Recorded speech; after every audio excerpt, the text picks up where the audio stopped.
Washington, D.C. We have to. Stuff's going on down there. Nathan Dean, Bloomberg Intelligence Senior Policy Analyst, is going to join us here.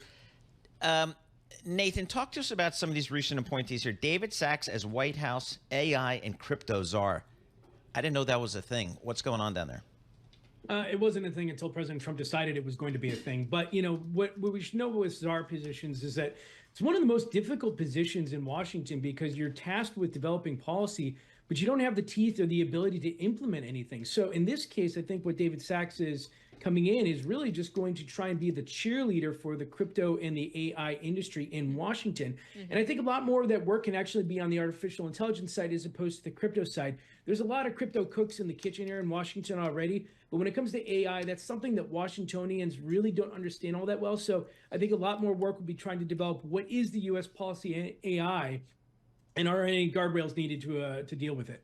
Just some breaking news for you. Just want to jump in. Apple is planning 3-year modem chip rollout, and this is a bid to outdo Qualcomm. This will be the first in-house modem chip to debut in 2025's iPhone SE, and the goal is to overtake Qualcomm's modem technology by 2027. They're going to continue using Broadcom and Skyworks parts in its devices, but will slowly displace parts from Qualcomm and Qorvo. I should point out Qualcomm stock drops like a stone, off by 1.2% right on that news. Apple stock holding firm, up by about 0.2%.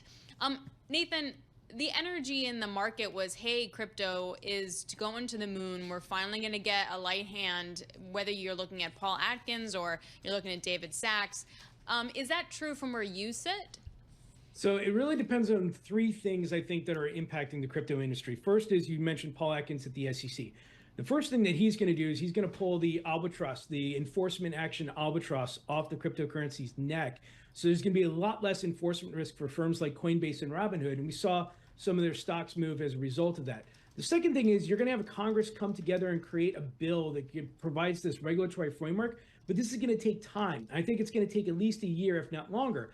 And again, that's going to impact the more industrial side of crypto. Now, what is most important, I think, for the consumers of cryptocurrency is this idea of a sovereign wealth fund. The United States buying 5% of the cryptocurrency of Bitcoin in particular. This is something that Senator Lummis of Wyoming has been pushing for.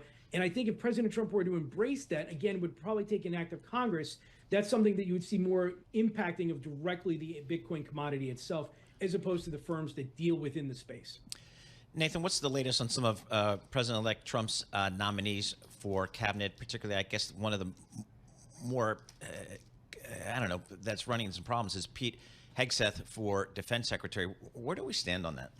Yeah, so, obviously, Pete Hegseth is still trying to make his way through Capitol Hill. He was up on Capitol Hill this week talking to senators like Joni Ernst in particular. And I think a lot of folks around Washington think that Senator Ernst is the one that really can make or break his nomination, just due to the fact that she was an assault victim and also part of the military, and that she can provide a lot of cover and or sink that nomination. But what I would just say is just remember that we have a long time until January 20th. And so even though Congress is here right now, they don't want to be here. I mean, they want to go home for the holidays. And, certainly with the government shutdown coming up, if they were to, kick the can, if you will, into March, I think you're going to see a lot of the momentum, if you will, on these nominations just hit pause, and then they'll start again in January. And, but we have seen reports from Bloomberg News that President Trump is floating alternatives. So I wouldn't be surprised if we get an alternative pick in January as well. Going to the Department of Government Efficiency, which we've talked about for the whole show pretty much. Elon Musk and Vivek Ramaswamy were meeting with members of Congress yesterday. Did we learn anything about what was going on there? Yeah, so one of the things that Vivek Ramaswamy said is that he wanted the REINS Act, R-E-I-N-S, the REINS Act, to be a part of his plans. And what the REINS Act does is it essentially allows Congress to disapprove or approve any regulation. But the thing here, and this is where you have to understand about the DOGE committee, if you will, they're not a government agency, so they don't have a lot of power, and they rely on Congress to implement those visions.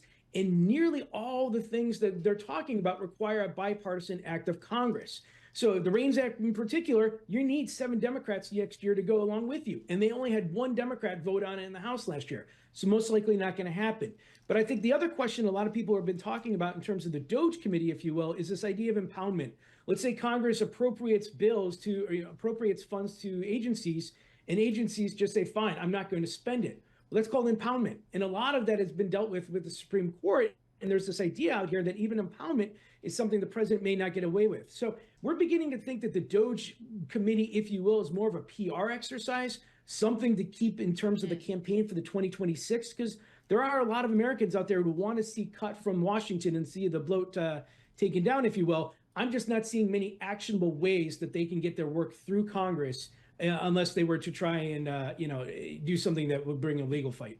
That's such a good point. Yeah, and I've seen some research and some reporting about when you look at the overall U.S. budget, there's not that much that's discretionary, like 20% or less. Right. Other stuff, Medicaid, Medicare, I mean, all Interest this stuff. payments? Interest payments, defense spend. There's just not a lot of stuff necessarily. The DOE is like a teeny tiny little bit. Exactly. Yeah. All right, Nathan Dean, thank you so much. We appreciate that. Senior policy analyst for Bloomberg Intelligence.